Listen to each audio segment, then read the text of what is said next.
প্রশ্ন এসেছে যে মোহতারাম, জীবনে অনেক কসম করেছি না বুঝে এবং কসমগুলো ভেঙেছি, সেগুলোর কাফফারা কিভাবে আদায় করবে? এত কসম, এটা তো আসলে মনেও নাই, তাহলে সেক্ষেত্রে আমরা কি করতে পারি?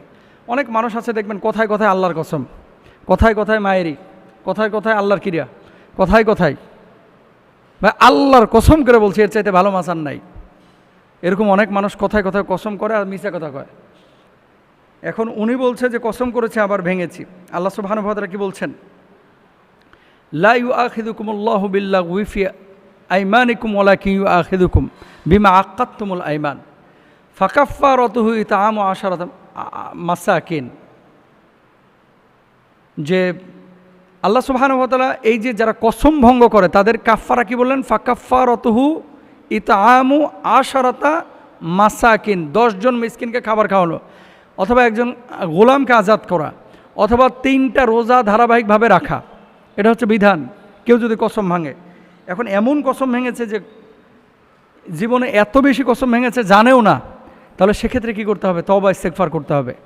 একই বিষয়ে যদি একাধিকবার কসম ভাঙে তাহলে একাধিকবার মানে এখন 1000 বার সে কসম ভাঙছে সারা জীবনে, 1000 মানুষের জন্য 10,000 মিসকিনকে খাওয়ানো, তো নিজে ফকির হয়ে গেল, ভিক্ষা করেও তো খাইতে পারবে না অনেকে, তাহলে কি করবে? এতগুলো রোজা রাখাও তো সম্ভব না। তাহলে তওবা ইস্তেগফার করবে এবং একবার ওই 10 জন মিসকিনকে খাওয়ায় আল্লাহর কাছে বলবে যে আল্লাহ আর পারতেছেন, আল্লাহ মাফ করে দাও। আর মনে রাখবেন, ওয়াদা ইদা ওয়াদা খালাফা, যখন কেউ ওয়াদা করে, প্রতিশ্রুতি দেয় এবং প্রতিশ্রুতি ভঙ্গ করে হচ্ছে মুনাফিক। আর মুনাফিকের স্থান কোথায়? ইন্নাল মুনাফিকিনা ফিদ দারকিল আসফালি মিনান নার, মুনাফিকের স্থান হচ্ছে জাহান্নামের একেবারে নিকৃষ্টতর স্থানে।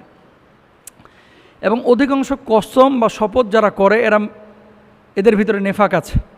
কারণ আপনি যদি মুমিন হয়ে থাকেন, শপথ করা লাগবে কেন?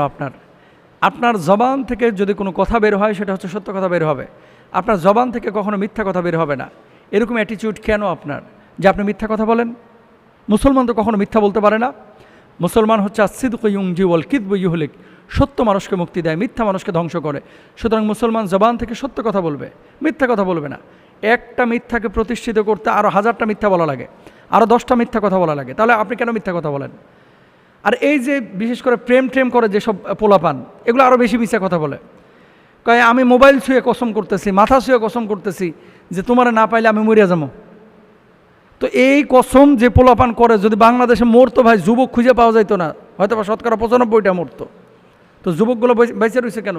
এই তার মানে কসমটাকে একটা ফাইজামের বিষয় বানাইছে। প্লিজ এভাবে অ্যাভেলেবল আপনারা করবেন না। কসম যদি করতেই হয় আল্লাহর নামে হবে।